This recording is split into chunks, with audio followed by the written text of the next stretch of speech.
Today I'm sharing with you the best thing I've ever used a junk journal for.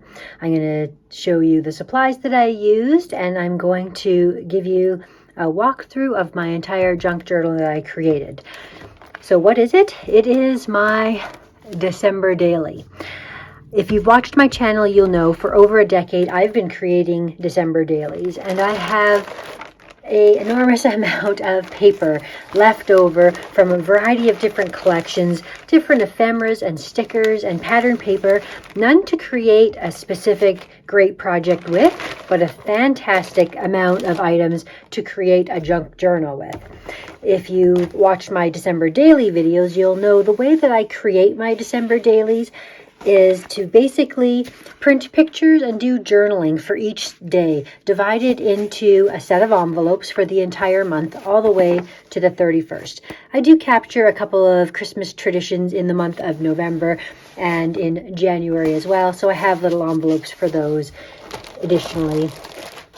But the reason why this is the most successful junk journal project that I've ever done is because for the first time, I'm done my December daily in the month of May. I usually keep these envelopes together so that I have a record without having to think about exactly what I did on each day, and I would slowly through the year make an effort to take all of the envelopes and put them into a book before December the next year. Well, this year I am done so quick because this basically fell together.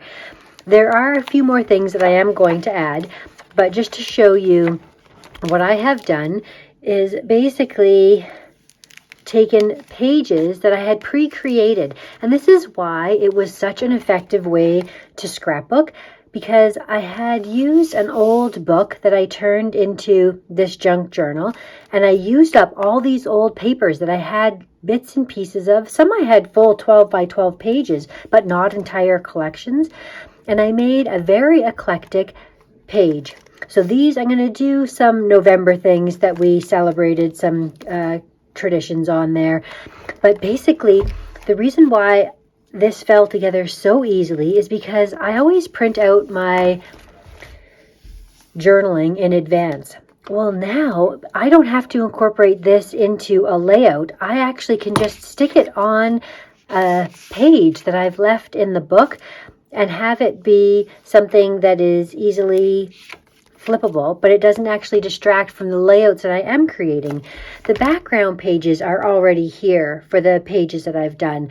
I've done little punches with numbers that are tabbed on the side, and that provided my date. So a very consistent way to create a uniformity amongst a variety of different collections so that there is a feel of continuity throughout the whole book.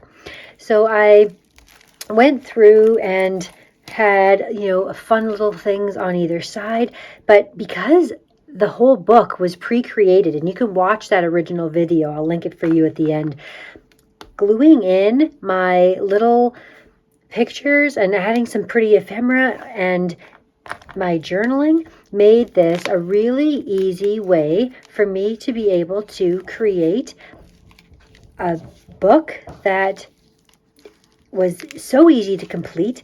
There's all kinds of little pictures tucked in to a variety of spaces, and I have journaling tucked in some places here too. Creating pockets was another thing that allowed me to easily make my way through this book. I'll show you those coming up at the end.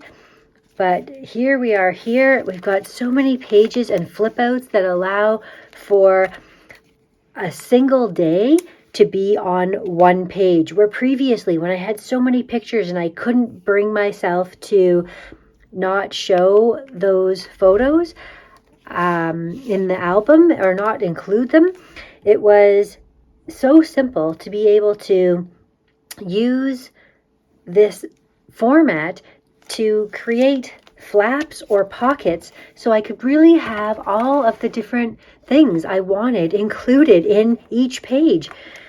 So it's still a chunky monkey. I still have tons of different things in this book that make it so that it's a huge album, and it's got all of the things that we did over the years. I used cards that either people made for me or gave to me, and I scrapbooked pictures on those. And there's another example where a card has now become a piece of information for pictures, a way to hold all this different stuff. Here's pockets. I've never in a million years done December 24th in a single day or December 25th in a single day. But because I have these pockets and these ways of adding photos in, I can just decorate some little bits and pieces and tuck them in here, and I don't have to have each one. The other thing that it allowed me to do is to use larger photos.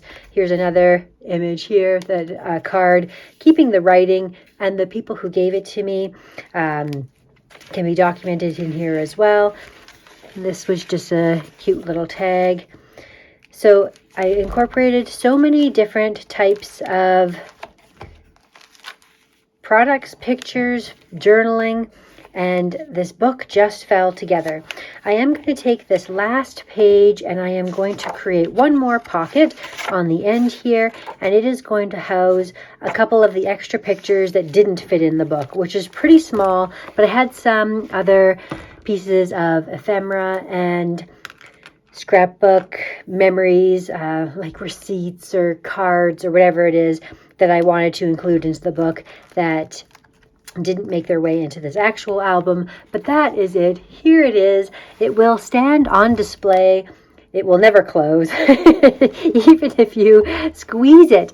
Like, that's as close as you're going to get it to being closed. It's really quite large, but it's so fun and eclectic, and it's got all kinds of different textures and fabrics and materials and memories. So if you are interested in seeing what else you can do with junk journals, I did create an entire series on things that you can use junk journals for.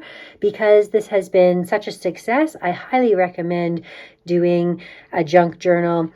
I definitely want to make another junk journal for future years. I had a whole collection and plan for my December daily last year that I decided to put aside for this year, and then to do my junk journal December daily, but this went together so easily. I'm so tempted to do it again for next year.